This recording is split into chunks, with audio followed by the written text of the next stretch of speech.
Hey, everybody, welcome to Films and Fermentation. This is the milestone episode. We have reached episode 50. Woo! It only took us 75 weeks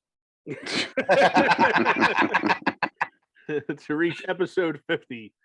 We have a very special episode tonight, an episode that I am most assuredly pretty sure we're going to go off the rails at some point because we all did individual planning for this and none of us know what we're going to talk about, so it should be interesting. Tonight is the 50th episode special, the Mount Rushmore Awards. In this episode we celebrate our milestone 50th episode, so we're going to be attacking a special topic.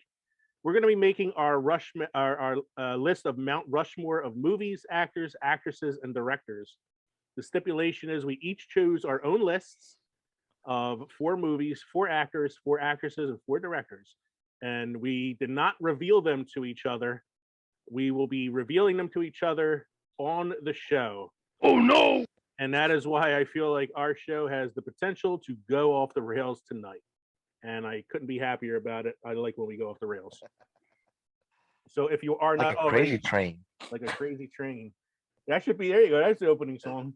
Going up is a crazy train. If you're not already following us on Instagram, go to Instagram at Films and Fermentation. If you're not following us on Facebook, you can follow us there as well. Facebook.com/Films and Fermentation. You can drop us a line at filmsandfermentation@gmail.com.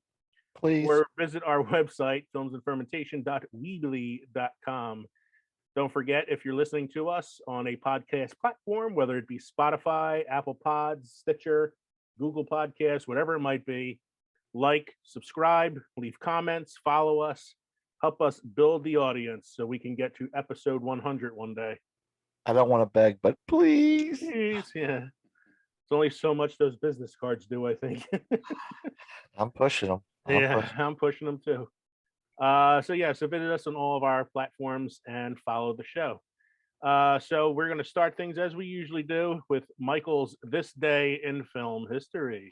This day in film history in 1949. Woo! The Nature Boy Ric Flair, American pro wrestler, was born in Memphis, Tennessee. Good old Nature Boy. Woo!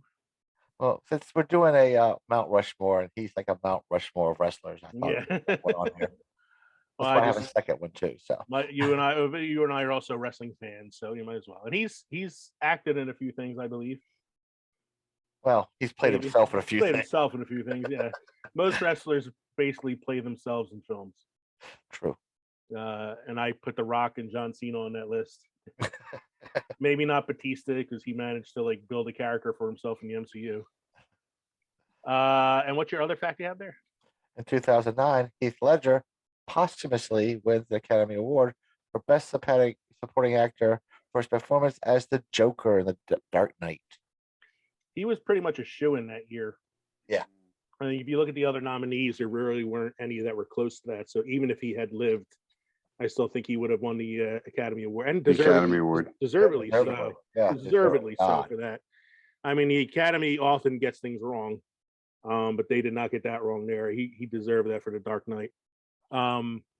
It's funny that like how little respect they give to superhero films, right, at the Oscars, but 2 actors who have won Oscars for superhero films both won them for playing the Joker. True. Joaquin Phoenix and Heath Ledger both have won for different iterations of the Joker. And honestly, I think Jack Nicholson should have won for his Joker in 1989. Yeah. And the only 2 superhero films or comic book films, whatever you want to call them, to be nominated for Best Picture are The Dark Knight and Black Panther. Oh yeah. Yeah, that was the only one. I feel like Infinity War should have been on there too, but Black Panther was there. There was a push to get Star Wars for Spider-Man, No Way Home. On the list this year, but it didn't make the cut. Even though they're doing their 10 film nomination thing again this year. Had to leave room for Power of the Dog. Cyrano got a nomination. Yeah, Cyrano did. Yeah. So did Macbeth. Macbeth was a really good movie. I watched that as well. What is your fun drink factor, Mike? A fun drink fact is, did you guys know the United States has a National Beer Day? Mm-hmm. National Beer Day is celebrated yearly in the United States on 7th of April. This event commemorates the signing of the Cullen-Harrison Act, which allowed the distribution and sale of beer in 1933. April 7th. Should look at the calendar for upcoming episodes. Maybe that episode will just be all about beer. I'm on it. Even if it's not an episode about beer, I'm on it. It's a Thursday. Nice. April 7th is a Thursday, so we can do an episode and make it all about. Maybe we should get together and watch Beer Fest. When is Easter this year, though? Easter is about 2 weeks after that. Okay. It is second or third week of April. April 17th. We have that whole biblical one on our list for like ever for last year. Well, that's because we missed it last year, so we can do that this year. I don't know. But yeah, that's a good one, man. I have to put that in the notes. We'll have to do a special beer episode on April 7th. So from the last show, I have two things on here that popped into my head. One was after the show. I was having trouble with something at the end of the episode. It was the math involved with whether or not it was 2 weeks or 1 week before the next episode. And I was like, yeah, but when we record it, it'll be 2 weeks from now. And then Mike's like, no, but then the people listening to it, it'll only be a week for them. And we were like going back and forth with it. And after the episode, I wish I had thought of it during the episode, but it popped in my head afterwards. When will then be now? Soon. Just missed it. We're looking at now. No. What's happening now is happening now. But when will then be now? Soon. You just missed it. Yeah. And I just missed it in that episode too. That would be a good way to end it. The other thing I have on here, since we recently did an Olympic episode, without going on the internet and cheating, gentlemen, do you know who the composer is of the Olympic theme song? John Williams. It is John Williams. I did not know that until after the episode. No, I have a John Williams score album, and it's on there. It's one of the things. Yeah, like I happened to, I was listening to a podcast, another podcast the other day, and they were talking about something Star Wars related, and John Williams came up in a conversation, and they mentioned it in their talk about it that he was part of the team of composers for the Olympic fanfare.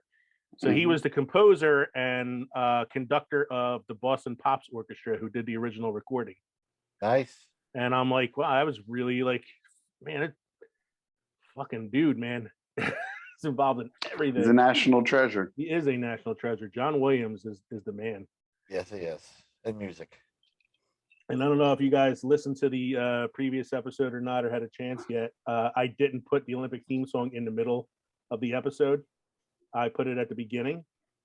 And then at the end, I used the Chariots of Fire theme. Okay. And then for the middle segment, when we got to the main segment, I just left in the recording of me and Kevin doing our vocal version of the Olympic theme song.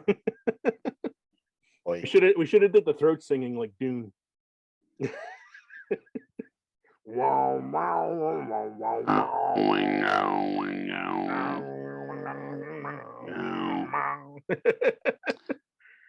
Gentlemen, I know we didn't prepare for this, and if you're, I'm sorry, I wanted go ahead. tag something on. There was a loss today. Hot Lips, Houlihan from the MASH movie. I'm trying to find her name now. From the movie or from the TV show? From the movie. Okay, because from the movie, she passed away today. She was also, yeah. The TV show is Loretta Swit. The MASH movie. She was also on Star Trek, the original series. Sally Kellerman. Yes. You know who else she was? She was the English teacher that Rodney Dangerfield falls in love with in Back to School. That's right. I forgot about that too. Yeah. Sally Kellerman passed away today. I did not know that. That's 84 years old. God bless her. Yeah. I was actually watching the MASH TV show earlier. I haven't seen the movie in a while. No. Movie was really good. TV Movie show was was good good too. too. I guess maybe I'd say the TV show was better than the movie, but the movie was really good. They're two different animals, really, when you think about it. Mhm. Yeah. And it's funny, is the author of the MASH novel hated the film version of MASH, and the director of the MASH film hated the TV version of MASH. Like, they all hated each other's adaptations of things. I have some recommendations here for some shows that I've been binging a lot of series lately. Specifically ones that have that are in like a second season or more, since I've already watched the first season. On Netflix, there's a comedy series starring John Malkovich and Steve Carell called Space Force. I've heard good things. I've seen it. No, I've it's- seen the first season. I haven't seen the second yet. Second season just dropped the other day, and I was able to binge it really quickly because for some reason it was only 7 episodes. The first season was 10 episodes. Okay. And the episodes were all somewhere between like 30 and 40 minutes. And the second season was 7 episodes, and I think the longest episode was 26 minutes. Oh wow. So it was a lot shorter season, but just as good, just as funny. Okay. And so like the first season, they don't ever say the name of the president. They always just refer to him as POTUS. But it's pretty certain that in the first season, Donald Trump is the president. Yeah. Based on the way they talk about him. And the second season, it's obvious that Joe Biden is the president because their funding gets cut in half. And so it's all about them trying to deal with not having the money to do the things they need to do. So it's a really, really good show. If you haven't seen it, check it out. If you have seen the first season, second season just dropped on Netflix this week. It's a really, really good show. I also binge watched the first season of Peacemaker. What'd you think? It was, yeah. Oh, good. Okay, wow. That's a ringing endorsement. Have either of Yeah. you guys watched it? I have No. not. So it's the John Cena character from Suicide Squad, Right. and it continues from the end of the Suicide Squad film. So like at the end, he gets shot, and he wakes up in the hospital like a couple months later or whatever. And so the series takes off from there. And it's him dealing with like, he wants to be a hero, but he really isn't a hero. He's often, like the villain, and trying to like struggle with that. And then you find out like his father was a supervillain. He's working with this team that's basically being punished by the Amanda Waller character by having to babysit him all the time. It's very violent. I mean, like extremely violent. John Cena is really funny in it. He's hilarious. He's very, very good at the character. He knows what the character is supposed to be. He's like Captain America if Captain America was a douchebag. And he plays it very well. And some of the supporting characters are really good too. It's a weird plot. And it has like a neat little twist in the last episode, or a cool little cameo in the final episode. I'll put it that way. Okay. But it's an odd show, and it took a couple episodes for me to like really kind of get into it. Okay. But I mean, if you're a fan of comic book films, if you like the Suicide Squad film, Peacemaker it's worth the time. And it's another show that's only like I think it was like 7 or 8 episodes, and they were all like no more than a half hour each. So it's a pretty quick watch. And I will always recommend The Marvelous Miss Maisel on Amazon Prime. It is. I can't wait to watch it. I've missed her. I have only watched the first 2 episodes of season 4 so far, but I could already tell it's going to be an awesome season. I wasn't sure where they were going to go after the way they left that cliffhanger at the end of season 3, but it's already paid off a couple times over in the first 2 episodes. She's great in it as well. The actress who plays her manager, I can't think of the actress name, but she's the voice of Lois Griffin on Family Guy. Yeah. She is my favorite character on the show. She's great. She's hilarious. This season is all about Maisel deciding that she doesn't care what people think anymore. She's going to say whatever the hell she wants to say on stage, and not be so like committed to just like regular bits. And so she becomes a lot more vulgar. She's like wearing black now instead of her colorful outfits and stuff like that. It's really good so far, and it's some of the best writing of any show that I've watched recently. Alex Borstein. Alex Borstein, yeah, she was Miss Swan on Mad TV. Right. It's a really, really good show. If you haven't watched it yet, check it out. There's 3 seasons available right now. Season 4 just dropped. I'm looking forward to watching the rest of it. And then I watched a movie recently that I think both of you guys might like, especially you, Mike, since you're a guy that likes Westerns. Okay. This was a movie that was nominated for Oscar for Best Picture a couple of years ago, and I've been wanting to watch it and just never gotten around to it. And then I recently heard a review of it on another show, and it was a pretty good review. It's called Hell or High Water. It stars Jeff Bridges, Chris Pine, and Ben Foster. Okay. And it's kind of like a modern version of like an outlaw Western. So Chris Pine and Ben Foster play brothers. They own this ranch, and the ranch is about to get repossessed by the bank. So they start robbing banks that belong to the branch that their farm is owned by. So basically, like, they're robbing the branches that they're paying in order to use the money they're robbing it from them to pay them back. So like they're paying them back with their own money. Right. And Jeff Bridges is a Texas Marshal who is out to get them, out to find them. It's really, really well acted. It's got some very good action scenes. It's got a nice pace to it. It doesn't really get boring at any point. And it's actually a pretty quick watch too. It was like under 2 hours, which is odd for like an Oscar nominated film. But yeah, it's on I think it's on Netflix right now is where I watched it. It's really, really good movie. Very, very, I highly recommend it. It's called Hell or High Water. Which reminded me of the beer Hell or High Watermelon by 21st Amendment Brewing, Okay. which was a watermelon flavored wheat beer, which Everything apparently I reminds you thought of was beer. okay. It gave me 3. Huh? Everything reminds you of beer. That's true. That is true. Hell or High Watermelon. I love beers with creative names. Often at times though, just the fact that they got a creative name like often betrays me. Yeah. That doesn't mean they're good. Yeah, like Sweet Baby Jesus. Sweet Yeah. baby Jesus. Oh no. Oh. No. So let's get to the first important part of the show. What are we drinking tonight? Well, since I've already finished my first glass, I am drinking Hush. the one of my go-tos, a 7 and 7. There you go. Nothing wrong with that. Mm-mm. I'm almost halfway done with the second one. Mount Rushmore of simple cocktails. Kev, what you got going on tonight? Megan and I journeyed out of the house this weekend and utilized some of our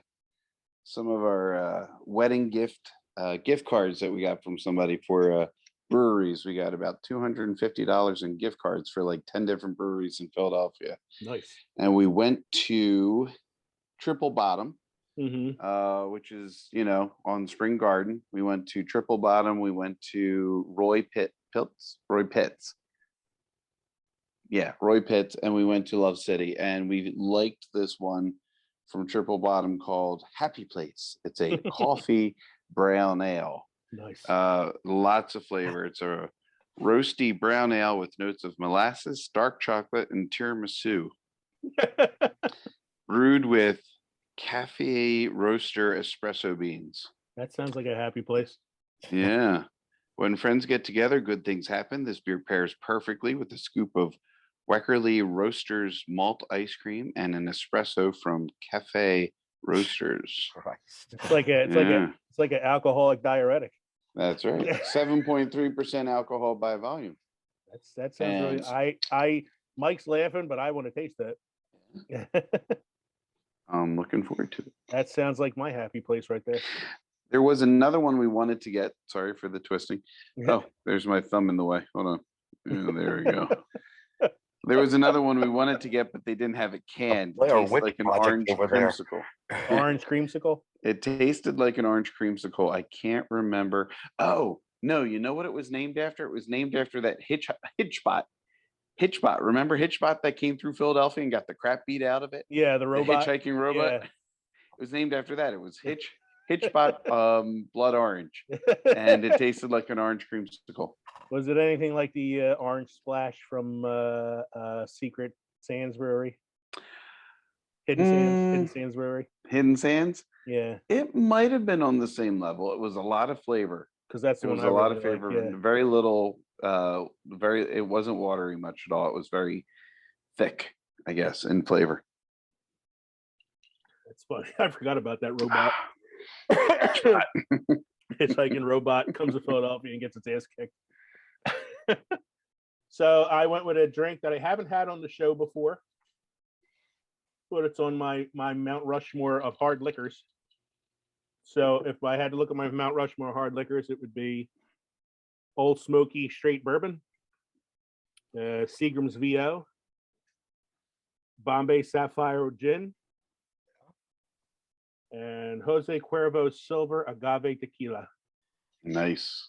So what I'm drinking right now is the Silver Tequila with a splash of lime juice, and then I poured some Sprite on top of it just to add some color.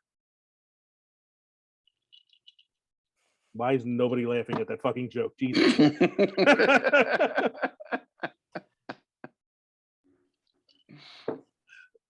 Fuck both of you.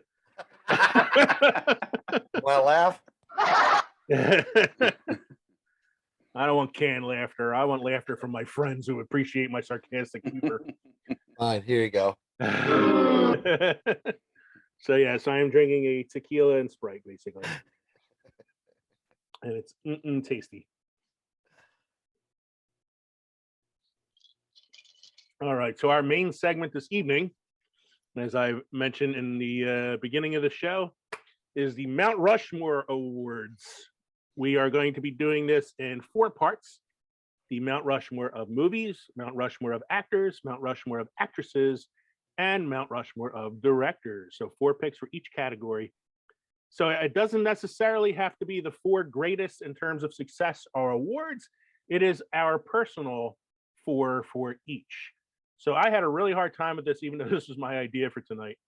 My God. And so what I ended up doing was I chose for each category, one of my choices was one that I think has to be on the Mount Rushmore, just because it's like the critics' consensus and like the American Film Institute consensus, like this movie or this actor or this actress needs to be on the Mount Rushmore. There's no reason for them not to be. And then I had 2 choices that were movies that I think should be on Mount Rushmore, or actors or actresses, because something about their career or something about that film like kind of changed the game. And then one of my choices is my personal choice. Regardless of whether people think it deserves to be on Mount Rushmore or not, it's on my Mount Rushmore. Yeah, well, And that's how I was able to kind of narrow it down to 4 choices for each. each category I did something different for. So it was like, so I had no real plan on all of them. I didn't have a plan either. Like I had an idea, and then I'm compromising, and then I'm changing, and then I'm like, is there too many Italian actors on my list right now? Is there? So I had to like kind of like, mess around with it. And then I ended up making fell short of the cut list just because I kind of felt bad. I mean, like the actors, I pretty much, the 4 actors that I think always nail a role. Mm-hmm. So I did it. I kind of that some with the actresses too, but some of them like they deserve to be on it. Yeah, I kind of said. I mean, that's why I said it's your choice. It's not like we're trying to like. All right. I had a harder time with the actresses than I had with the actors. Well, I had too many actors on it. It was harder to get enough. Yeah, actors. I had a really hard time with the actors. The actresses, not so much. I kind of knew who I wanted for the actresses, and the directors, I really knew who I wanted for the directors list. Yeah, It was the movies and the actors that I had the most trouble with. Well, the movies were the worst. Yeah. So which one should we start with, do you think? Whichever one you want to. Oh, let's start with our best pictures then, our top 4 Mount Rushmore Award movies. I cheated. So I'm also of the feeling that the three of us may have some overlap too. Probably. So then we would have to like really like talk about all of them over again, since some of us will probably have the same ones. So I'll go first. My 4 pictures that I chose for my Mount Rushmore. The first one is the one that I feel like, even if you've never seen it before or you don't agree with this, it's the one that everybody claims is like the greatest movie of all time and should be on the Mount Rushmore of movies, and that is Citizen Kane. Oh. It's often the American Film Institute's #1 movie of all time. I've seen it. It is a great movie. It's a game changer in cinematography, camera work, direction, screenwriting. It was Orson Welles' baby, and didn't win Best Picture. Well, that was probably. I think, yeah. I'm trying not to be all conspiracy theory-ish, but that movie poked fun at one of the most powerful men in America. Yeah. You know, there may have been some influence on, you know, that picture doesn't get anything, or bring him right to the brink and then take it away. Yeah, so it's the story of publishing tycoon Charles Foster Kane, who was sort of like an avatar for William Hearst, who was like the major publishing magnate, media man of the time. And so, yeah, it was kind of lampooning him. So I see where you're going for with that yeah, it could have been, oh, we'll give you the nomination because you deserve it, but we can't give you the award because, you know, that man is powerful. Yeah. And we don't want to piss him off. I think the winner that year was Ernest Goes to Camp. Yeah, it was How Green Was My Valley, which was a John Ford picture. So that was my first one, Citizen Kane, and I think it's deservedly on a Mount Rushmore of movies. The 2 that I chose because I felt that they were game changers in the way movies can be filmed and the way that they can be produced. Both of them are from the 70s. And I feel like the 1970s is one of the greatest decades for filmmaking because it's the birth of the MPAA. So you start having movies with ratings. Right. So your movies are starting to get a little grittier, some more like, you know, foul language and violence and nudity, all that kind of stuff slipping in. So movies are getting a little more daring and things are starting to change. So you have, you know, in that decade, you have The Graduate, you have Midnight Cowboy, you have Taxi Driver, Rocky, Jaws, Last French Tango Connection. in Paris, French Connection, The Sting. It's just a decade of just, you know, dominance in how movies can be changed. Alien came out in 1979. You have all these different films. So my 2 other choices from 1977, Star Wars, of course, which changed the blockbuster, you know, forever, changed how special effects could be done in a film. It showed that science fiction was still viable. Yep. And also, it's also a film that lost for Best Picture the year that it was nominated. It lost to Annie Hall from Woody Allen. The other film was 1972's The Godfather, which changed the mob epic. You know, back then it was those cartoonish mob characters like Edward G. Robinson and all them, and now you have a film where it's the mob, but the mob is a family.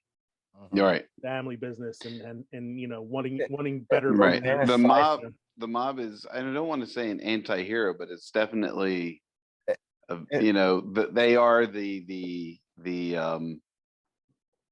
hero of the story. They're the ones that you're rooting for. At least the Corleone family. It romanticized being a mobster. It does. Yeah. It romanticizes it. They become like, like you said, Kev, they become like the heroes, even though they're the villains. Right. You know, they're the villains that you root for, kind of thing. So those are my 3 that I'm like are the deserving of being on Mount Rushmore. And then the 4th choice is my personal choice for the Mount Rushmore. Would you like to guess what it is? Empire. Nope. I figured since I already put Star Wars on there. Well, I know Empire is your favorite of the 3. It's my favorite of all the Star Wars films. Yeah. Princess Bride. Close. That didn't make the cut. It's a Mel Brooks movie then. No, No. nope. Even Oh. Spielberg? It is my favorite movie of all time, and it is number one on the IMDb top 250 films of all time. The Field. Yeah. A little film called, another one that lost the Oscar for Best Picture of the year, was nominated. I talked about it in the last episode. I was bitter Midnight in about Paris. what won the Oscar that year. Not Midnight in Paris. No, I love that film though. It lost to Forrest Gump. Yep. Philadelphia. Nope. No, it was Oh, Shawshank Redemption. The Shawshank Redemption. I was getting there. Shawshank gonna- Redemption is possibly my favorite movie of all time. Hmm. As much as I am a fan of The Godfather and Star Wars and all that, The Princess Bride, I can watch Shawshank all day, every day, nonstop, thanks to TBS because they play it all day, every day, nonstop. Do you know why they play it all day, every day, nonstop? because Even though it was an Academy-nominated film, it was a bomb at the box office because nobody knew what a Shawshank Redemption was. right. And TBS was a fledgling TV station at the time, and they were looking to expand their content, and they managed to buy the copyright to the Shawshank Redemption for a very low price. And so since they owned the copyright to it, they played it all the time, and that's where it gained its popularity and became many people's favorite movie. And it is currently the number one movie on the IMDb 250 top movies of all time. I have a friend who teaches in the suburbs, and when the countdown to the end of school happens, she puts up, or as the countdown goes, she starts to talk about quotes from the Shawshank Redemption, and I think at the very end she changes her profile picture to Andy Dupree coming out of the pipe, and just bathing in the rain of freedom. Andy Dufresne, that's what I said. Dufresne. That's what I said. Crawled through Dufresne. miles of shit, came out clean on the other side. 5 football fields, just shy of half a mile. I watched it the other night. So So yeah, that leads into mine. here's a cool family fact for me. My grandmother on my dad's side, my paternal grandmother, her maiden name is Dufresne. Oh yeah. Yes, Margaret Dufresne. I always love that because my favorite movie. Did her husband go away for? Yeah, no, it was my grandfather who has the Cittadini name in his name. Oh, okay. So that's my 4 pictures: Star Wars, The Shawshank Redemption, Citizen Kane, and The Godfather. So since Shawshank's your favorite, you can watch it all the time. That's how I came up with my movies. My Okay. 4. Well, let's hear your 4. It's the movies that if they're on, I watch them. I totally agree with that because I would put Braveheart on there then. If that's on, I Oh. watch that all the time. So if it's on, so I'll go with now the first one I cheated. It's the Lord of the Rings. All 3 of them. There you go. That's what they were made all at the same time. Just because it's one story. Yeah, and that's kind of why I put Star Wars on there and nothing else because you can kind of throw them all together. So, but the Lord of the Rings, anytime it's on, I'm watching it. I don't care if there's commercials or not. I'm just watching through it. Because everybody's got 19 hours to spare. Oh, I don't get to watch all 19 hours of it.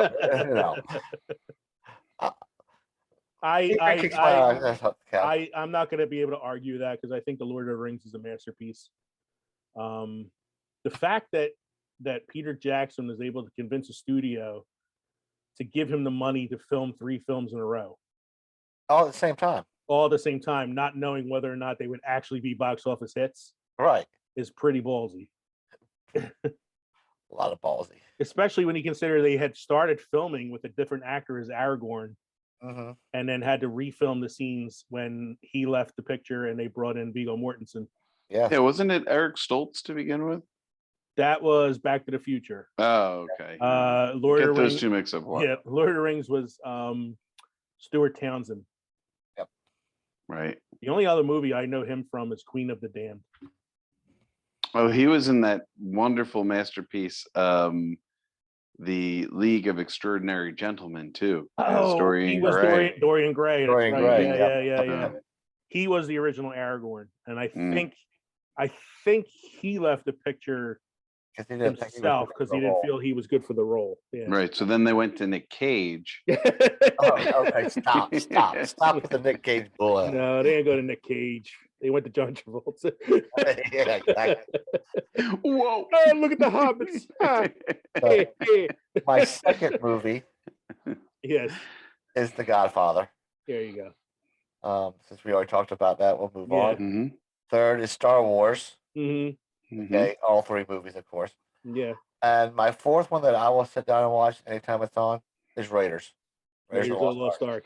That's a good one. I struggled with that too because I'm like I can't put too many like Spielberg Lucas connections on the same list, because I really would have liked to put Raiders on there as well. I love Raiders, and I know you like Temple better than Raiders. I enjoy Temple. I think Raiders is a better film. I thought, but I don't have as much disdain for Temple of Doom as some people do. I don't have disdain for it, but yeah, out of the four that are out now, Raiders is my favorite. Yeah. Yeah. I mean, Raiders Mine would be the Crystal Skulls. No, I'm kidding. Yeah. Raiders of the You Lost Ark. cold beef drinking motherfucker. Raiders of the Lost Ark, another film that lost the Best Picture nomination that year to Chariots of Fire.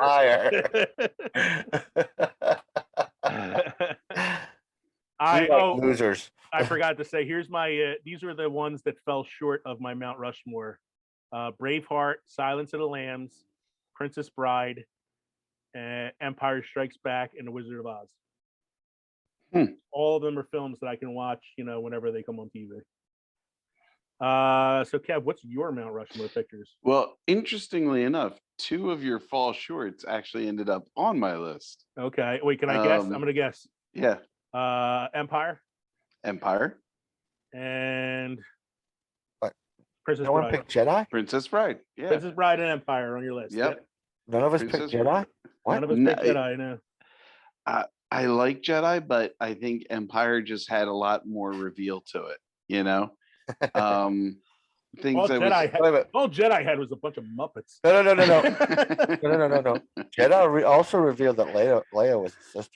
Yeah, but that wasn't it was a nice surprise, but it wasn't the big surprise, Which made Thanksgiving that year awkward when they remembered they made out in Empire. Not only that, there was the hint of it in Empire when he's flying away and Yoda's like, no, there is another, but yes, Princess Bride, because there's so much to the movie that it's just enjoyable between the actors and it's action, it's comedy, it's fantasy, the back and forth between the reality and the book of it all. I just really enjoyed it, so that's one. I easily could have put that on there in place of like I don't know what I would have taken off. Probably Citizen Kane. Yeah. Hello. My name is Inigo Montoya.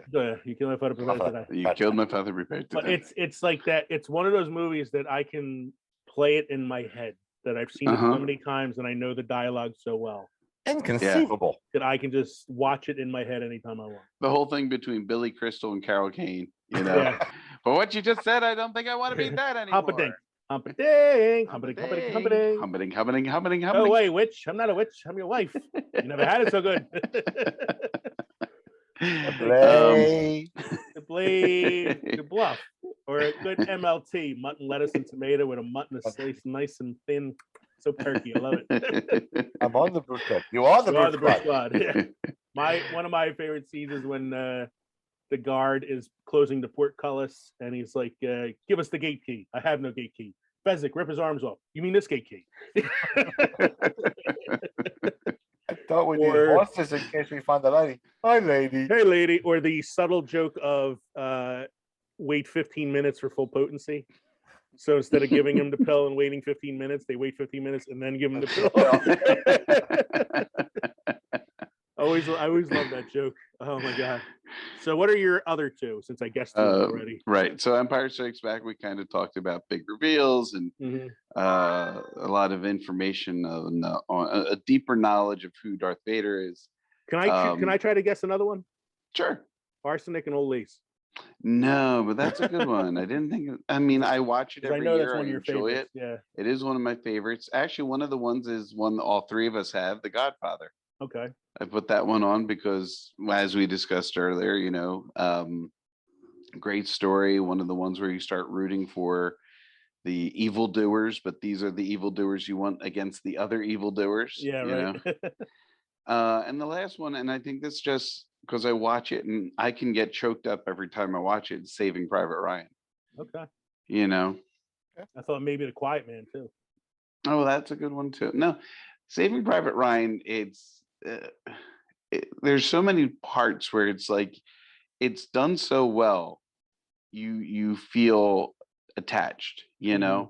One scene sticks out in my mind where the troop that they sent to find Private Ryan is now in battle with these Germans, and they have to hold a bridge. And one of the German prisoners that they had captured has come back, and there's a battle. There's a fist fight or a struggle between the two, and the one soldier is asking him, not as the knife is being slowly plunged into him. I He's know, saying, no, no, no, no, no, no, no, no, no, no, such no. a disturbing scene. Yes, it's disturbing, but it makes you like, no, you're emotionally attached to it, Yeah. So I mean, it's just every time I watch it, from the first 20 minutes of that whole battle, which was done so realistically, to the end where the Private Ryan's like, tell me I made the most of my life. Tell me it was worth it. Tell me I did what I needed to do. What do you say? Was I a good man or something? Was like I that? a good man? Yeah. Yeah. It's a great movie. So like if I was going to choose a Spielberg film to put on my Rushmore, I probably would have went with Schindler's List. Mm-hmm. But Saving Private Ryan, you can't miss. Like if you had to do, this is a tough one. How do you do a Mount Rushmore of Spielberg films? Oh, Well, I would that's think tough. you have to put Jurassic Park on there because it changed. Yeah, but you think about It it. did. You got too. Raiders of the Lost Ark, Yeah. Close Mhm. Encounters of a Third Kind, E.T. E.T., Jurassic Mhm. Park. I think I just said Schindler's List, Saving Private Ryan. I mean, Jaws. Jaws. Like how do you make it? You Yeah. need 3 Mount Rushmores. Yeah. So that's a good list, man. I like your list. Thank you. I like all our lists. I think all our lists are pretty good. Let's go to actors next. Okay. That one I had to shorten up. That was so tough to shorten that one. I'm gonna guess Mike's list. Mike's list is Will Ferrell, Jim Carrey, Seth Rogen, and The Rock. And Adam Sandler. And Adam Sandler. Yeah, and Adam Sandler. That's the one I couldn't remember. Yeah. No. So I'll go first again. So the actor that I put on the list that I feel is like the actor that deserves to be on a Mount Rushmore, and all the critics and movie historians and all would agree that this actor should be on that Mount Rushmore, and that's Marlon Brando. Mm. Yeah.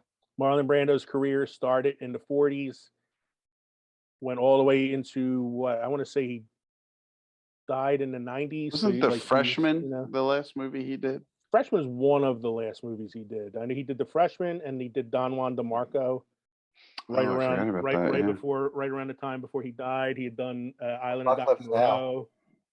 Apocalypse Now was in the 70s. Yeah. So he won his first Oscar in the 50s for On the Waterfront, and then won another Oscar for The Godfather in the 70s, so 2 decades later. He was nominated for a zillion movies, and he was On the Waterfront, Streetcar Named Desire, Godfather, Last Tango in Paris, Apocalypse Now, on some iconic films. Later in his career, he was phoning it in. He kind of given up on it. He just wanted to make enough money to eat bags of Doritos. But early in his career, like the Island of Dr. Moreau. Like Island of Dr. Moreau. But like you have to think like early in his career, man, when he was young, he was a hunk. He was like what a Hollywood star looked like. And I forget, he was in Julius Caesar as well. Friends, Romans, countrymen, lend me your ears. I could have been a contender. Could have been a contender instead of a bum, which is what I am. Caesar. And that's what you got to think too. He's been in a lot of movies where there's like a lot of quotable lines. On the Waterfront is the I could have been a contender. Could have Yeah. been somebody. Yeah. Could have been somebody at Streetcar Named Desires, that whole scene where he's in the street screaming up at the windows. Ah! Godfather, a million lines you can quote from The Godfather. My other two actors are actors that I feel deserve to be on Mount Rushmore because of the breadth of work that they've done, the different characters that they've played, the way that they've method acted a lot of those characters. There are a lot of awards they won. And it's continuing my list of Italian actors. Robert De Niro, Robert De Niro is one of them. Al Pacino. Nope. Ooh. I feel like Al Pacino became a character of himself later on in his career. Mm-hmm. Leonardo DiCaprio. Unreal. Oh, okay. I feel like I struggled with this one a lot because I Isn't he originally Irish? Yeah, I didn't. Yeah. I didn't know it was Italian. I thought he might have been Polish. Yeah. So I struggled with this a lot because I had De Niro and Brando were always on there. And then I was struggling with Jack Nicholson. Mm-hmm. I was struggling with Sidney Poitier. Mm-hmm. I was struggling with Kenneth Branagh. Like, these are Tom Hanks. These are all guys that I really thought deserve to be on the Mount Rushmore. And I'm thinking some of you guys might have chose some of those people. But I'm really like, I think DiCaprio's career has gone in such a strange trajectory. And he's become such like a respected actor over the years. And I'm like, I feel like he deserves to be on Mount Rushmore. He Yeah, and he never. started Go out ahead. on Growing Pains. Yeah. His first Yeah. acting role was on Growing Pains. And then he played these like teen roles for a little while, like Romeo and Juliet and Titanic. And then all of a sudden he Basketball Diaries. yeah, and then it's a fucking disturbing movie. Mm-hmm. And then all of a sudden he turned Catch me into if you can. Catch Me If You Can. And then all of a sudden he turned into a man. Mm-hmm. It was like he went from like a boy to a man within the span of 2 movies. It was like he did Catch Me If You Can, where he still looked like kind of like a teenager, and then he was in The Departed. Yeah. And then he was in like The Departed and Blood Diamond, The Reverend. and The Revenant, and Once Upon a Time in Hollywood, and all these other films. And it's like he impresses me with his range. Mm-hmm. And then De Niro, I don't feel like De Niro is one that is too arguable a point. No. Mm-mm. I mean, he has had a lot of stinkers later in his career, but he's been in some of my favorite movies. He's in Godfather Part 2, Mm-hmm. Raging Bull, Raging Bull. Silver Linings Playbook. He's in Analyze This. Midnight Run. Yeah. Mhm. I'd love Midnight Run, where he showed that he could be a comedian. I like Analyze This, not Analyze That, but Analyze This. Mhm. Um, Meet the Fockers. Meet the Fockers. He was in a movie a couple years ago with Anne Hathaway called The Intern. I have nipples. I like that Milk one. me? It's actually a really good Yeah. movie. Yeah, I have Mhm. nipples. Can you milk me, Greg? So yeah, De Niro. But my fourth choice is my personal choice. Now, seeing as how I already read off a bunch of names of actors that I decided not to go with, do you think you can guess my personal choice? Alan Rickman. Nope. Hmm. I should have put Alan Rickman on there though. You're not. Arnold Schwarzenegger. Yeah. Mount Rushmore of roided up actors. Stallone, Schwarzenegger. Are we still in Italians? Mm-mm. Not only did I not go Italian, I mix it up a little bit more by going outside of white people as well. Ooh. My other actor on my list is Denzel Morgan Washington. Freeman. Oh, Denzel Washington. Good Denzel call. Washington. I was going to say Chadwick Boseman. So. Chadwick Boseman. I was thinking of like who's an actor that I've seen most of Denzel's movies, and I want to say that I very rarely have been disappointed by them. Mm-hmm. He's another actor I feel like knows the role that he plays in the film and does his best to kind of like encapsulate that character. He's played a lot of different characters over the years, from Glory to Philadelphia to Fences that he did a couple Training years Day. ago, Training Day. He was in Macbeth recently playing King Macbeth, and he's really good in it. And it's not the first time. Manchurian Candidate. Manchurian Candidate. He was in Much Ado About Nothing, so it's not the first time he's done Shakespeare. Wasn't he in Courage Under Fire? Courage Under Fire. Courage Under Fire. Man on Fire. There's another Philadelphia. one that he did.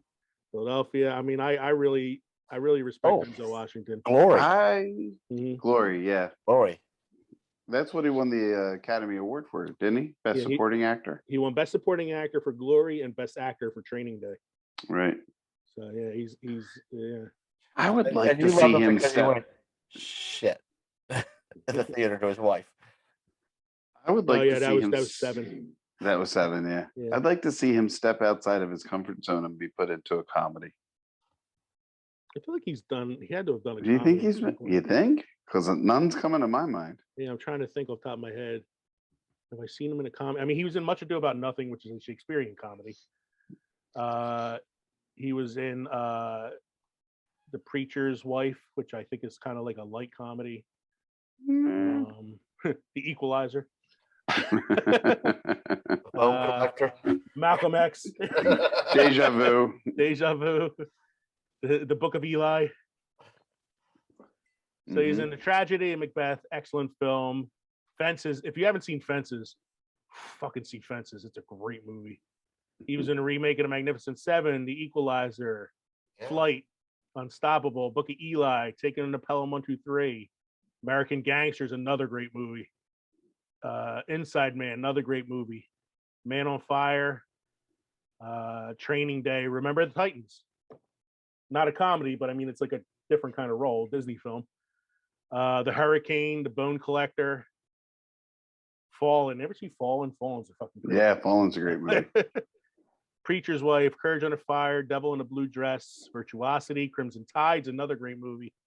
Pelican Brief, Malcolm X, Ricochet, Glory, The Mighty Quinn. Not hearing many comedies in. Yeah, I don't see any on here that I would say is a comedy. Mm-mm. His first movie was a TV movie called Wilma in 1977. He's a serious actor. He was on Saint Elsewhere for the run of that TV show. Yeah. So yeah, that's interesting. Yeah, I'd like to see him maybe do a comedy. Yeah, Mm-hmm. I'm still putting him on Mount Rushmore though. Go for Although it. I did struggle with that last one too because Alan Rickman was very very close to being on my list. Don't worry, Lee. So Mike's got him on his. So I got your back. So So aside from start Alan Rickman, he's on. I'll start at the top of my list. These are people that I think anytime they're in a movie, any role they play, they nail it, no matter what role it is. And I'm going to go with the chameleon first. Gary Oldman. Oh God, it's a good one. Yeah. Definitely a good one. He is a chameleon. He changes his look. He is Yeah. changes his look, his accent, God, he's so his good. mannerisms, everything. Didn't he play Churchill? Yes. He did, right? That's what he won the Oscar for. Mm-hmm. He won the Oscar for it was what was it called? Tinker Tailor Soldier Spy. Tinker Tailor Soldier Spy was the. It's funny in the span of his career, he's only been nominated twice.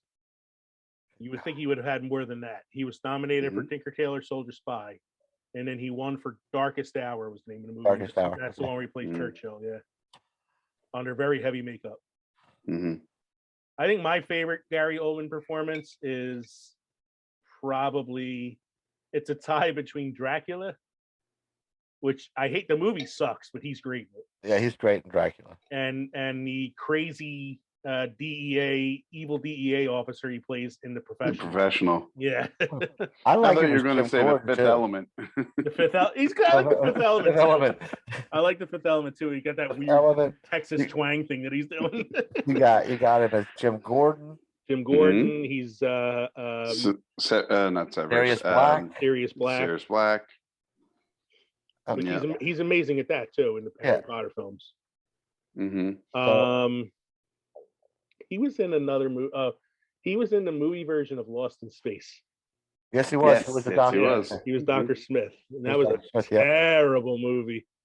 But he nails his role. But he nails his role. He nails it every time. Yeah, I love the character he plays in The Fifth Element. It's so ridiculous that you respect him for like really going out there with it. Second one on my list mm, is Morgan Freeman. yeah, there's another one. Yeah, Yeah. God, he's from Katie- Driving Miss Daisy to Katie Glory. and I were talking about this the other night, and she said that he would have been on her list. Yeah. He's very diverse. He played God. Play God. know, If played you God play along with God, Ge- if- you get to be on the Mount Rushmore. well, George Burns should be George up there Burns plays too. God, yeah. So did Alanis But Morissette. Well, Hey, Bob. yeah, no, it's no, he's really good. He's a really- Actually, I mean, I'm gonna jump ahead. He's on my list too. So Yeah. I was thinking about him in Glory, Glory, but also Shawshank Redemption. Shawshank. And if I seven, Seven. and if I had somebody narrating my life, I would want him to narrate my life. Now you Well, see me now. Yeah, I love that that meme where like you see his picture and it's like you're reading what it says and it's like You hear it in his voice. you're reading this in my voice right now. And I do every time I read something. So you guys remember the movie? Well, maybe not Mike, but Stranger Than Fiction. That's the one with Will Ferrell and yeah. Emma Thompson. We had talked about it and- before. Yeah. Yeah, is he the narrator? Is he the one? No, I thought it's Emma Thompson narrating it because she's the writer. Right, you're right. You're Yeah, right. yeah. You're right. Okay, never mind. If we want to do films that he narrates, Shawshank, Mm-hmm. $1 Million, War The Worlds. of Worlds, $1 Million Baby. I don't think he narrates as many as you think he does, but it's just like the films where he does do the narration are so standout that it seems like he does narration all the time. But I don't think he started his career very late. Yeah. I think Oh, he not was, really. He started back in the Electric Factory. well, that's what I mean. Like his movie career started Yeah. pretty late. Like he was He played a obviously- vampire in a bathtub. Yeah, I think he was like close to his 40s by the time he got his first film role. Probably. He did a lot of like TV films, and then like you said, he was on the Electric Factory. He was the easy reader on the Electric Factory. And then his first like major film role was Roots. no, he was in That Was Then, This Is Now. That's the sequel to The Outsiders. Mhm. Yeah, it doesn't. Clean and Sober, I think, is the first major film he did. That was in 1988. And then his first leading role was Lean on Me Yep, Lean on Me. in 1989. And so by then, like he was probably in like his 40s. He was. But then he went on a run, man, because then he did Driving Miss Daisy, Glory. Mm-hmm. He was the narrator of the Civil War documentary. He was in Bonfire of Vanities, Robin Hood, Prince of Thieves, which I just watched recently. He was in Unforgiven, which is a great movie. Yep. Yeah. Great movie. Shawshank Redemption, Outbreak, Seven. And then he has this run of like blockbuster movies like Deep Impact, Bruce Almighty, where he plays God. $1 Million Baby, which he wins the Oscar for Best Supporting Actor. And then he does Batman Begins, War of the Worlds, Lucky Number 11, Gone Baby Gone, The Bucket List, Dark Knight. I mean, he's still going. Yeah, he's still going. Still going. Now he's got a television series now on history. Yeah, what's it? The Greatest Escapes. Great Escapes. He had another one on Discovery Channel a while back called like it was like something about God. It was like using science to prove God's existence. He's got 1, 2, 3, 4, 5, 6, 7, 8 films either in post or pre-production right now, just for 2022 alone. Nice. Jeez. So Mike, That was my second film. that was your second one, right? What's your third one? The third one is Tom Hanks. Okay, and he was one that I was debating on my list. I mean, to me, he's like what you say with Leonardo DiCaprio. He's one of the guys that's Diverse. diverse. He's just Started on Bosom Buddies. Mm-hmm. yeah, and now he's voicing things and he's everywhere. Yeah, I think like he was a comedic actor for Yeah. a long time. Yeah. And From then 1970, like the early 1980s, all the 70s way to up to 80s, like and- the So, during 80s and 90s. Yeah. So during that time, he was a comedic actor on TV. He did do a TV movie called Monsters and Mazes, which was very good. Yeah, and that was it's on Amazon Prime right now. Yeah, it's a good. Yeah, it's flick. kind of like a Dungeons and Dragons. Except he has a. He goes. Yeah. Yeah, He believes in it. he believes in it. Yeah, and then he did Big, which he got nominated for. Yep. And that led to some more serious roles, which was Philadelphia, which he won for. Turner and Hooch. Forrest Gump, which he won for the year right after that. Oh. Turner and Hooch. Yeah, but he went back to comedy, back and forth. That's the thing. It's like he can jump back and forth very easily. Mm-hmm. Very underrated movie that I like of his is The Terminal. You really like that movie?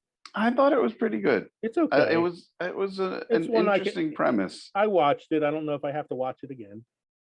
Kind of like I watched The Money Pit once, and that's all I watched it again. Yeah. Underrated movie. I think all new homeowners need to watch The Money Pit a couple times. Or 2 weeks. Well, you gotta go in stages. First you watch Bachelor Party. then you watch The Money Pit. Mm. And then you watch Road to Perdition. What's your next person there, Mike? My last one is Alan Rickman. Alan Rickman. I mean, everything he does is Even the robot. Even the robot he plays Marvin. Marvin, yeah. Yeah. Okay. The paranoid android. Depressed paranoid android. What do you do if you're manically depressed robot? Not that you'll listen to me. Nobody does. What is it you said to me earlier? Yippee-ki-yay, motherfucker. Potter. Apparently fame isn't everything. And of course, the best quote of all time. Always. Always. I thought it was, I'd cut his heart out with a spoon. It's going to hurt worse. You come to my room at 10:30. You 10:45 and bring a friend.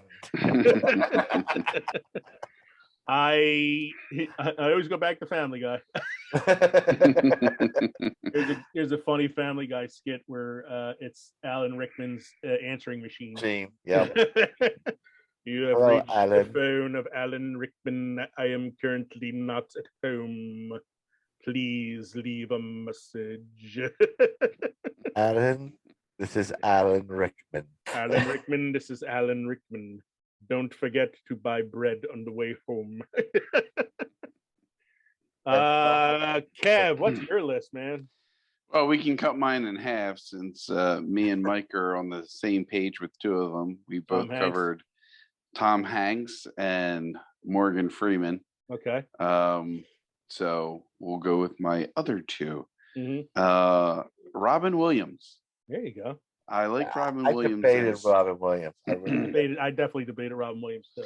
He's an enjoyable actor. He's one I can watch anytime he's on. You know, even the not so great movies like Patch Adams or Bicentennial Man.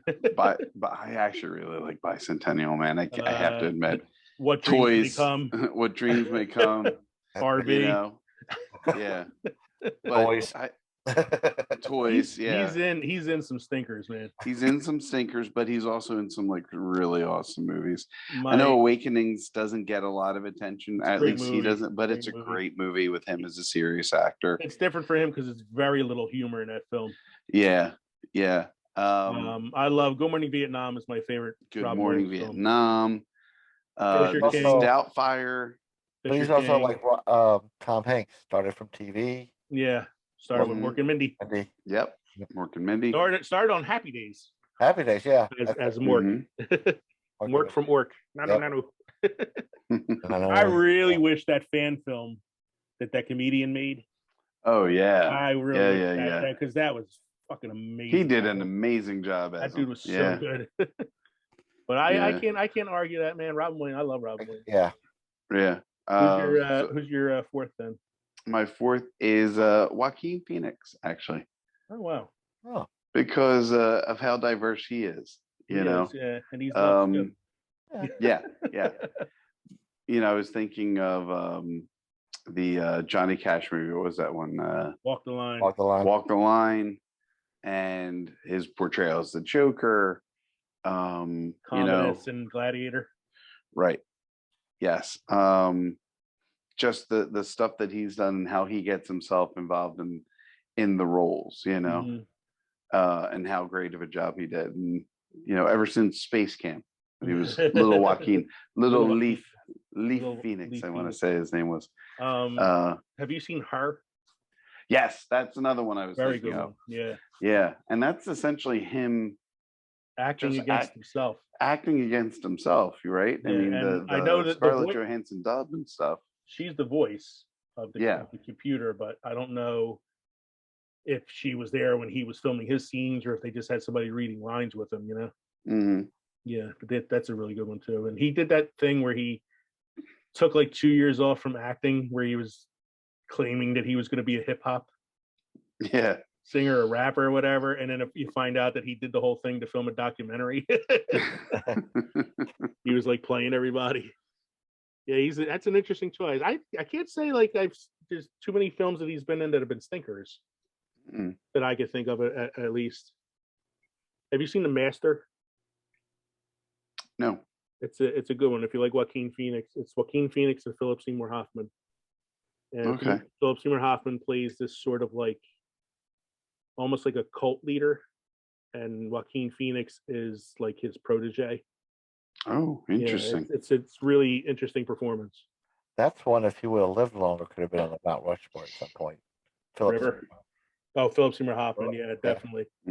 I was thinking River Phoenix as well. Yeah. Probably somebody could have made a list later on. But none of us named Keanu Reeves. No love. Whoa. No love for Keanu. No. Before we move to the next list, I need a refill. So do I. I need to take a piss too, so I'm gonna pause the recording, and I'll be right back. Trying to tell me Whitney Houston's on your list? I don't mind. One of the best actresses I've known. Bishop's wife and the Bodyguard. Whitney Houston, Madonna, Lady Gaga. All right, we are back from our little mini break. We had to refill the liquor. Yeah. All three of us are working tomorrow, as of the recording of this episode. Yeah, but my first thing in the morning is easy. And I'm working with Pat, so you just dump everything off on him. I don't know. It's gonna be scary. Me and Pat in Jersey together. It's a bad combination. And Kevin's just gonna give worksheets out to the kids and say, "Dude, PSSA review." Guess what, kids? Pop quiz. You got all. Kids are gonna be walking into my office tomorrow, like, "You okay, Mr. Leo?" "Yeah, I'm good. What do you want?"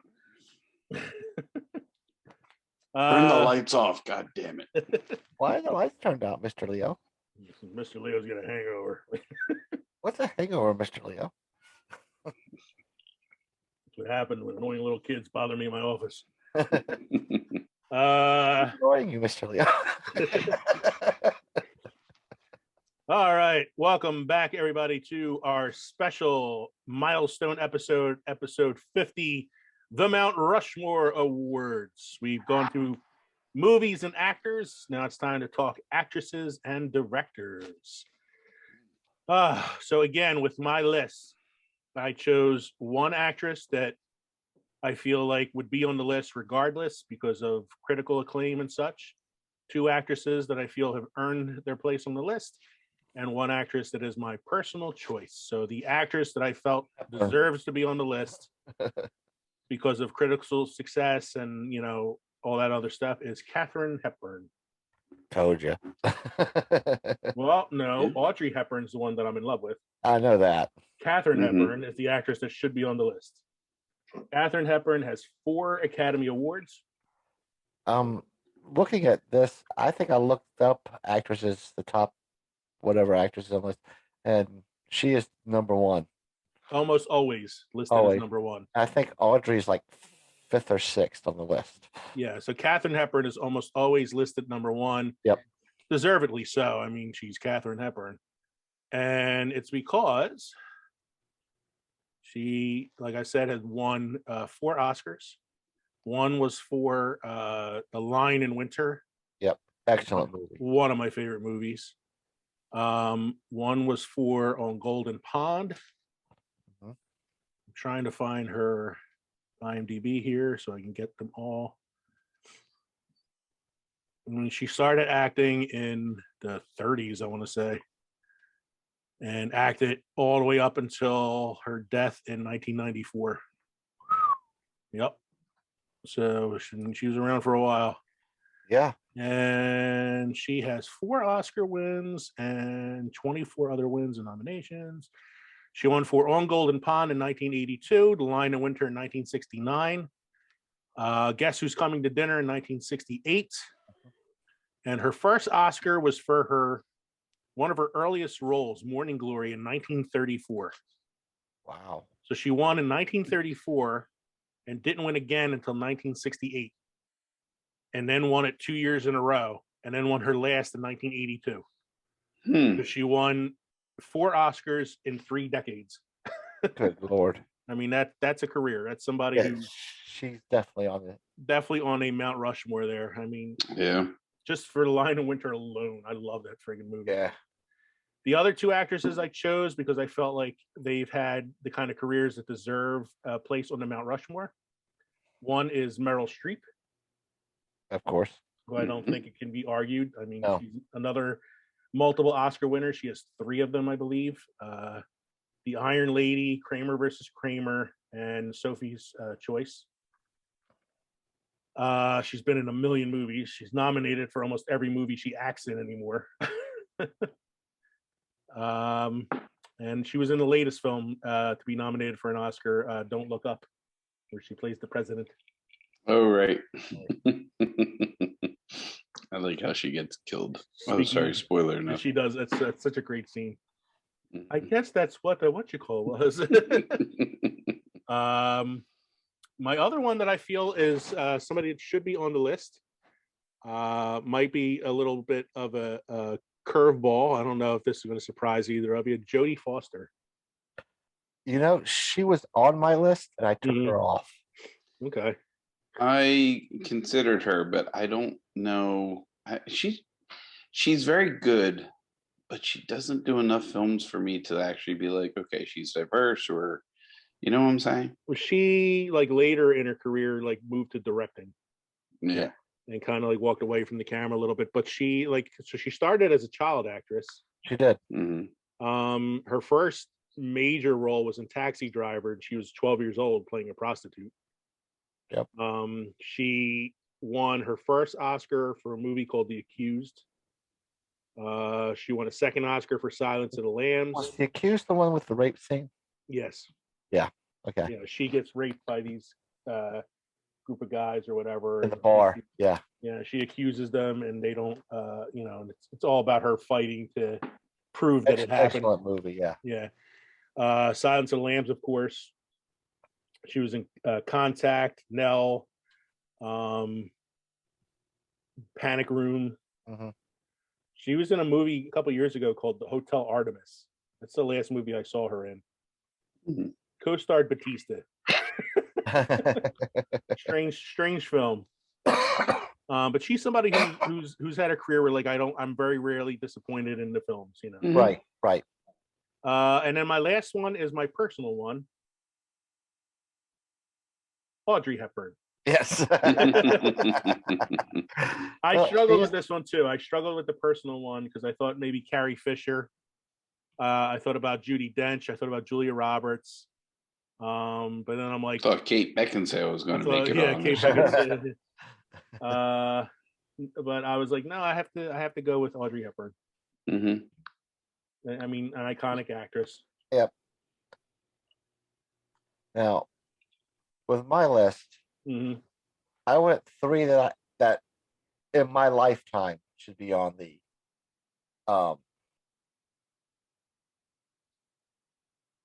Mount Rushmore, and one I think kills every role she has ever done. And I'm going to start at the bottom with the one that replaced Jodie Foster with Maggie Smith. Oh, there you go. Yeah, I thought about her as well. because I have Judi Dench as one that I possibly could have put on there as well, but then and Maggie Smith fell in that category too. Yeah. And Dame Judi Dench is on my list as well. Dame Judi Dench is on your list. Wow. Yes, because she nails her roles. I didn't expect 2 English actresses to be on your list there, Mike. But and the top of my list is Meryl Streep. I mean, in my lifetime, she's been everywhere and done everything. Now, as you would say, personal favorite. This is a person. Anytime I've seen her, she's nailed her role, no matter what movie she's in, and that is my third English actress, Helena Bonham Carter. I thought of putting her on my list. I did not expect the man from North Carolina to have three British actresses on his list as Mount Rushmore. He's forgiven them for the War of 1812. Well, you do realize I'm like 3/4 English. I'm not gonna argue with any of those. I think all 3 are great actresses. Yeah, absolutely. I mean, they're all legends. They've all, like you said, they nail their roles. Helen Bonham Carter, for every strange role she plays, she also plays a really good role sometimes too. But she was. I feel even when she plays a strange role, she steals the scene. Oh yeah. Yeah. You can tell she's having fun playing Bellatrix Lestrange. Bellatrix, yeah. I mean, she pulls off emo real well. Yeah, I love her. She was probably the best part of the Tim Burton Alice in Wonderland film. Yeah, she's very funny in that. Sweeney Todd. Sweeney Todd. I love her in Fight Club. Oh yeah. I love that line. I haven't had sex like that since grade school. And they had to explain to her what that meant. She didn't know grade school meant like elementary school. Oh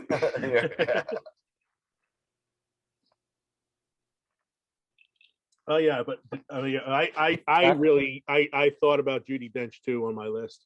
And I think the one thing that really hit it for me is I watched a behind the scenes thing about Harry Potter, and she actually asked Hermione how to play her as. Yeah, because she was as Hermione. Yeah. It was Hermione playing Bellatrix playing Hermione. Yeah. Right. Yes. So yeah, I remember seeing that on that that Harry Potter special that came out recently. Yeah. So Kev. Well, I think I only share one with Meryl you guys. No, not Meryl Streep. Audrey Hepburn. Audrey Hepburn. Nice. Yeah, and things that stand out from her with me, like her early career with Breakfast at Tiffany's and Roman Holiday, Funny Face. You know, those are all ones that stick out, and how she plays the quirk version of Sabrina. Right, the quirky girl, My Fair Lady, the original version of Sabrina. One that my mother had me watch. I was like, oh, really? We're going to watch an older movie? This was before I really cared to watch older movies. And she goes, no, you'll love it. And it was Wait Until Dark. Oh, and that was such a great movie. Great. Yeah. It was a different role for her because it's like a thriller. Yeah, exactly. Yeah. And she's blind in it, and I thought it was fantastic. She plays a blind woman whose house is being like invaded or something like that. Right, because she's kind of a witness to something, or at least she's in possession of something that somebody wants. Yeah. But she was also in the movie Always, which not a great movie, but you know, she had a nice role in it. That was her final on-screen appearance. Right, that was 89. Yeah. Yeah. So don't need to harp on her too much since we covered her with you. She was great outside of acting too. She was the ambassador for UNICEF for like 30 years. Yeah. Yeah. She also had a lot of charity work that she would do. Cate Blanchett. There you go. I think she deserves to be up there. Some of her roles, she was in The Gift, which is one of the first ones I remember seeing her in. Where she has visions. It's like a southern town, but she's like the local psychic and stuff. And there's crime. That's the Katie Holmes booby movie. That's the Katie Holmes booby movie. It actually had quite a few stars in it, quite a few big names. Greg in it. Kinnear was in it. Keanu Reeves is in it. I thought about that is because there's a scene in Harold Kumar go to White Castle. where Right. they visit their friend's apartment and they're watching The Gift. And they're like, "What are you watching this for?" And they're like, "Because Katie Holmes shows her boobs." And they're just like sitting there getting high, waiting for that scene to come on. But yeah, I can't. Katie and a towel on her head. That's good. Yeah. And then I can't argue that because Kate Blanchett plays Katharine Hepburn in The Aviator. That's right. And actually won an Oscar for playing an Oscar winner, which is pretty amazing. Have you seen Blue Jasmine? Which one? Blue Jasmine. No. She won the Oscar for that as well for Best Actress. It's a Woody Allen film, but it's not like a typical Woody Allen film.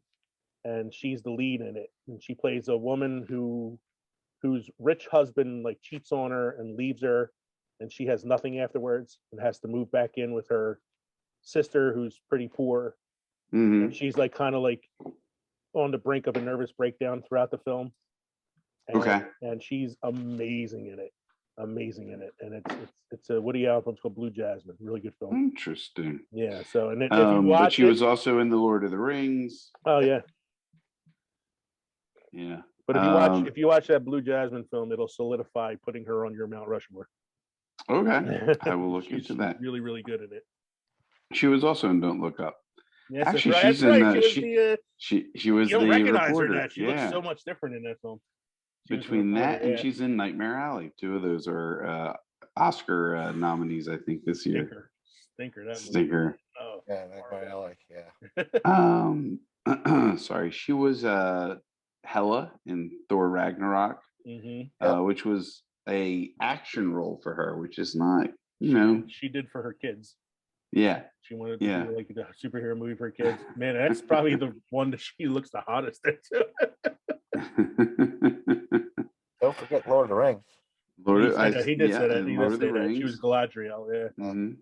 Yeah. She's done quite a few, time period pieces like Elizabeth. She was in that I'm Not There movie. Yeah, she played what's his name?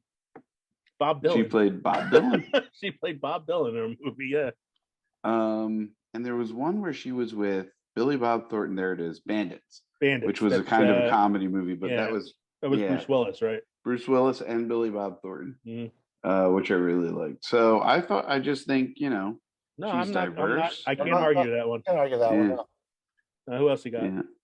I have Emma Thompson. Okay. Yeah, I was thinking thought about her a little bit too. Yeah, she's done Shakespeare. She's done comedies.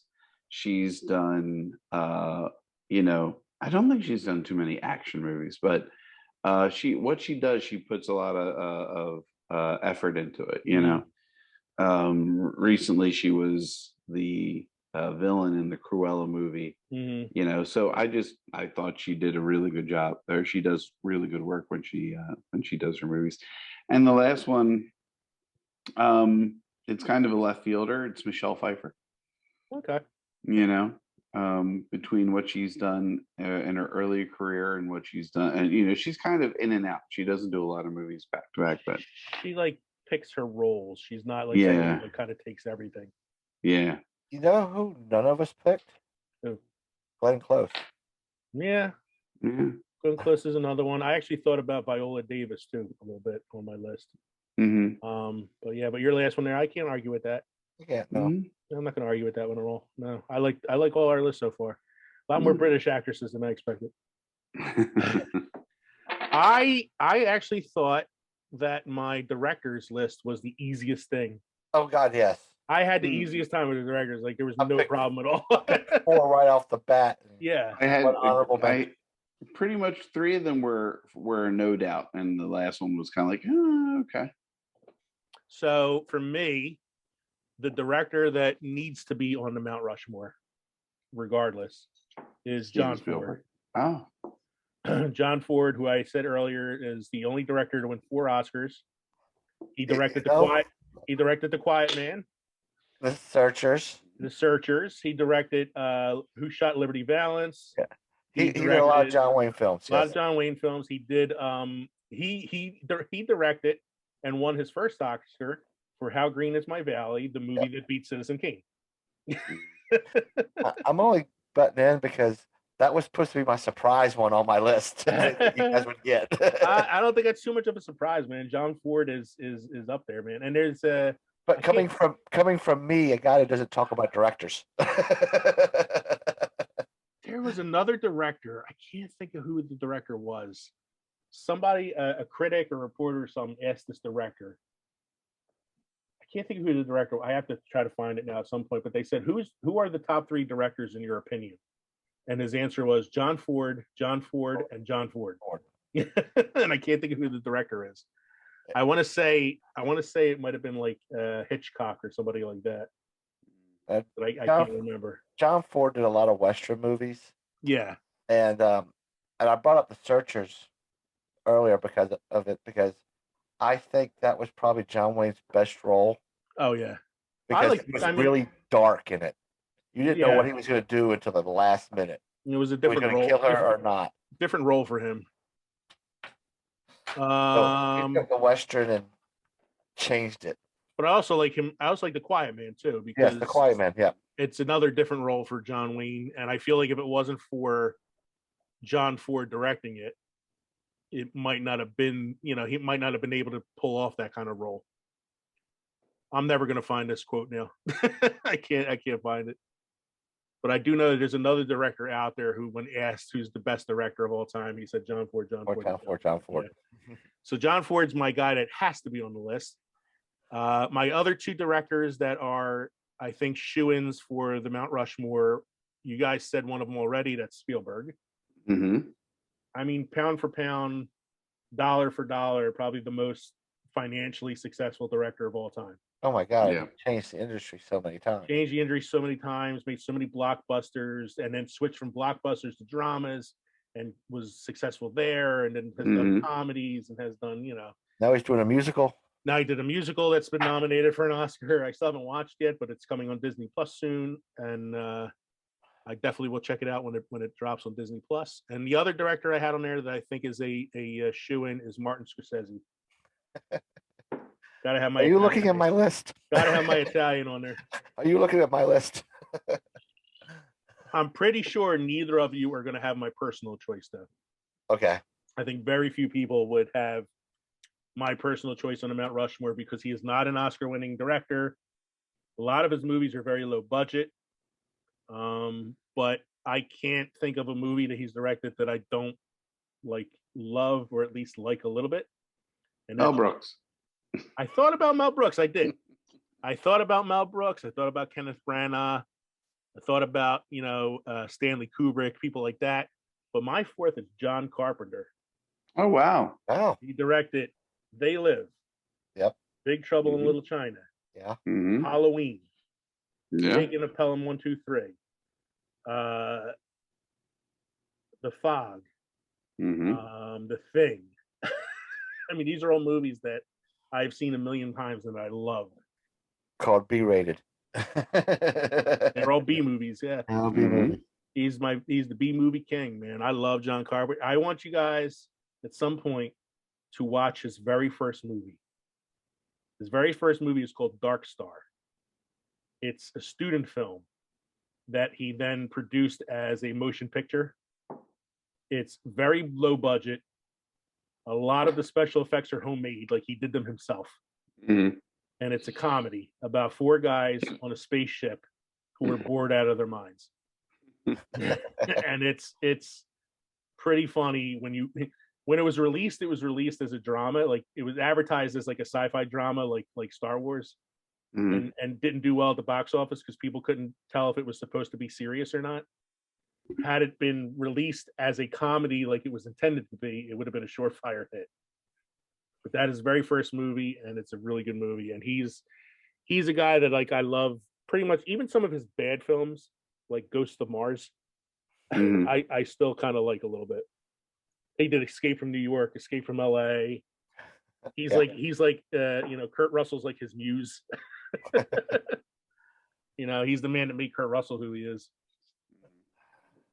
So yeah, that was my surprise pick. I didn't think anybody would have John Carpenter. No, that came out of left field. All right. And that's probably the most left field choice I have on this whole thing. So Mike, you have John Ford. I have John Ford, Steven Spielberg, and Martin Scorsese. So you got 3 out of my 4. I also have Tim Burton. Oh, good choice. Interesting.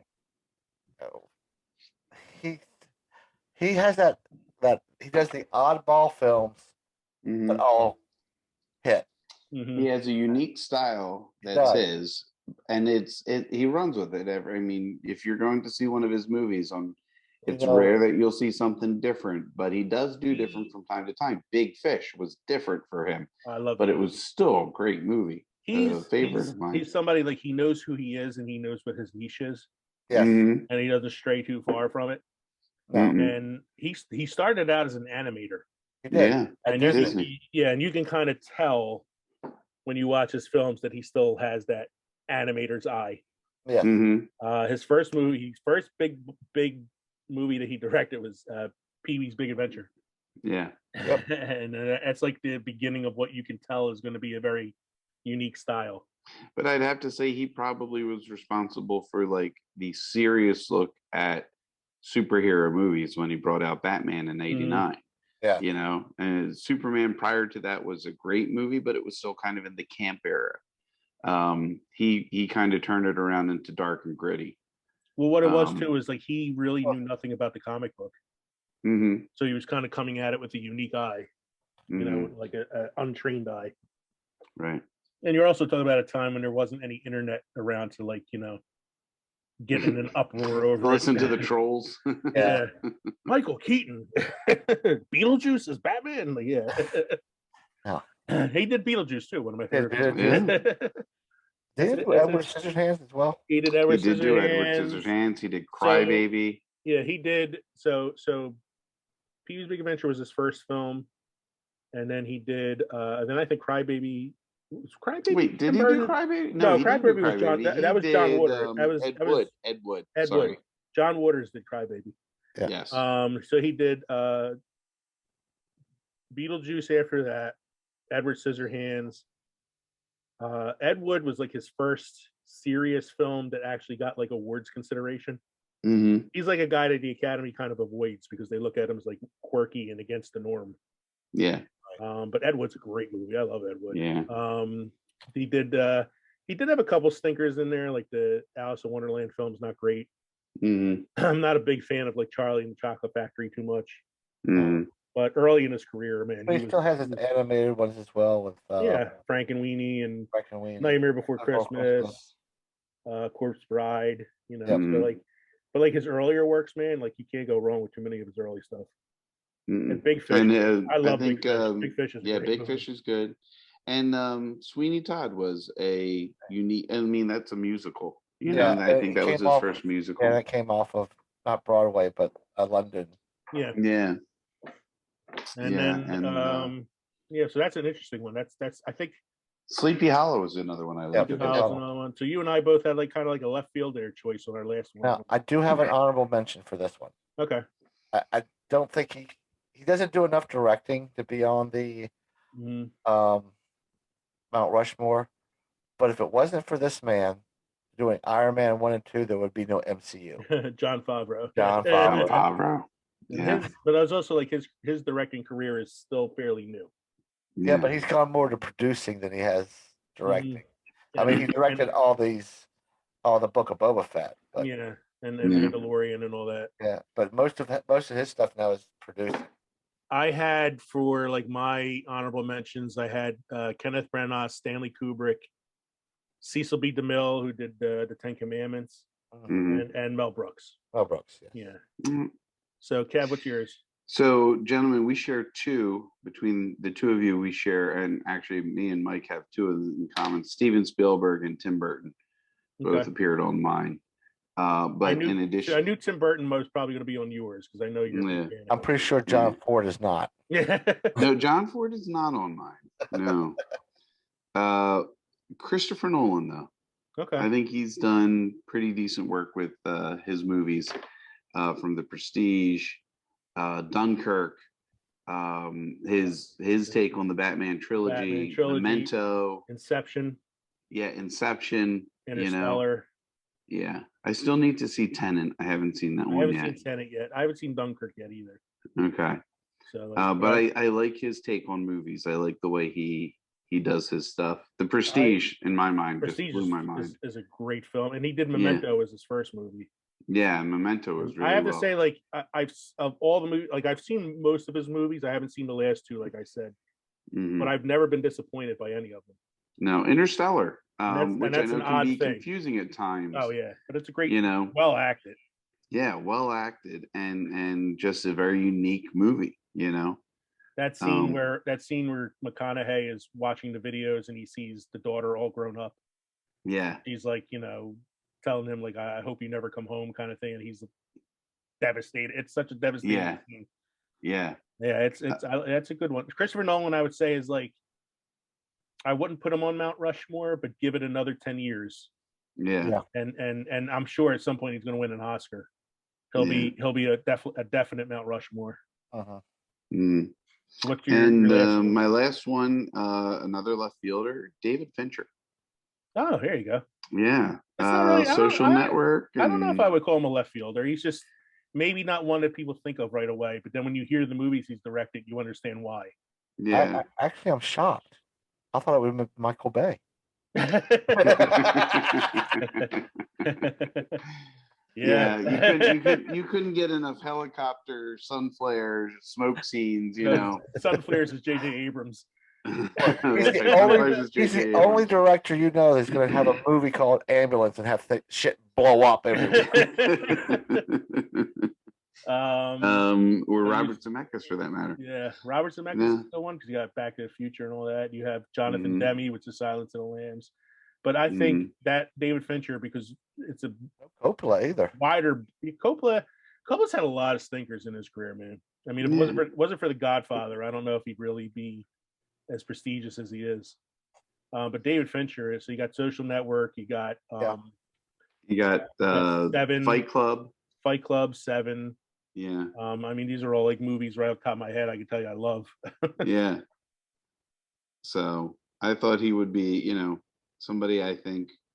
I know he's not as mainstream and not as easily recognizable. You could say David Fincher, and you'd be like, "Oh, who's that?" But I think it's a personal favorite. If you said the names of the films, I mean, people would then be like, "Oh yeah, I've seen that movie. Yeah, I didn't know that was the director." Like that kind of, he's that kind of guy. He's got like here's directing. He has 94 directing credits, so he's been busy. Yeah. But he's also directed like TV shows. Like he did a few episodes of Mindhunter on Netflix. He did Gone Girl. He did Zodiac. He did a couple episodes of House of Cards, Girl with the Dragon Tattoo, Social Network, Benjamin Button, Zodiac. Being John Malkovich. He also did music videos. Oh wow. It says here like he directed three videos for Paula Abdul. Straight up, Forever Your Girl and Cold Hearted were all him. He did a 9 Inch Nails video. He did a Perfect Circle video. Yeah. He directed The Panic Room. Did you ever see The Game? Fight Club. The Game. That's the one with Michael Douglas and that's the one with Michael Douglas and his brother gets him like abducted as like a birthday gift. Yeah, it's like he thinks he's being hunted or whatever, and then he finds out at the end that it was all just a game. Hence the name of the movie. He did The Wallflowers, 6th Avenue Heartache. Oh, here's in between Seven and The Game. He directed The Wallflowers music video for 6th Avenue Heartache. My bad. He has a couple stinkers on there too, though, because he has Alien 3. Yeah, a lot of music videos. But you know what? From what I understand, they took a majority of that movie away from him and did it their way. I mean, he had his own. It happens a lot, especially early in somebody's career, because he's coming off this long line of music videos. Michael Jackson, Madonna, George Michael, Billy Idol, Iggy Pop, Don Henley. I mean, this is a whole long line of music videos. Rick Springfield. Yeah. And then Alien 3. So that, Alien 3. It doesn't surprise me that that's the kind of thing that happened to like a first time director. But yeah, David Fincher is not somebody I would balk at. He's got 3 Oscar nominations. He was nominated for Social Network, Benjamin Button, and Mank, which came out last year, but hasn't won yet. I'm surprised he wasn't nominated for Seven. Yeah. You know, he was nominated for The Curious Case of Benjamin Button, which was a weird one. You know, I'm glad I went second with this on these lists because I would have no directors if you guys went before I did. Leo took 3 right off the bat. Well, I was gonna say, it's like you said, like the director one I had no trouble with. It was the other ones I really, really struggled to like come up with like some answers for it. I really didn't think you were gonna go John Ford on me. You didn't think I was gonna do John Ford on you? The main reason is because I said you went one that I went with like one that had to be on there. Yeah. I could have put Orson Welles on there too. Yeah. If I wanted to, you know. But Orson Welles was also like he straddled the line between like actor and director. Like, where would I put him? So let's revisit our drinks, gentlemen. Mike is doing the old standard 7 and 7, a drink that I can't argue with. I am in my happy place. Kevin's in his happy place, a place that I would like to travel to one day. It sounds very tasty. And I am drinking from one of my Mount Rushmore of liquors, some tequila, some lime juice, and some Sprite. Nice. Oh, man. So thank you, everybody, for joining us for our milestone 50th episode, Mount Rushmore Awards. I think I haven't edited the program yet, but in my honest opinion, this is probably one of the best episodes we've done so far. One of the longest, too. One of the longest. It was a lot of fun, and I really enjoyed talking about this stuff. Our next episode, episode 51, is going to be about movie presidents. We probably should have did that one earlier because President's Day was a couple weeks ago, but we had, you know, other things on the docket, including this 50th episode. So our next episode, we're going to be doing movie presidents. We're not going to be talking about actors who played actual presidents like Daniel Day-Lewis as Lincoln. This is going to be our list of fictional presidents. We should talk about whether or not we would actually vote for those people.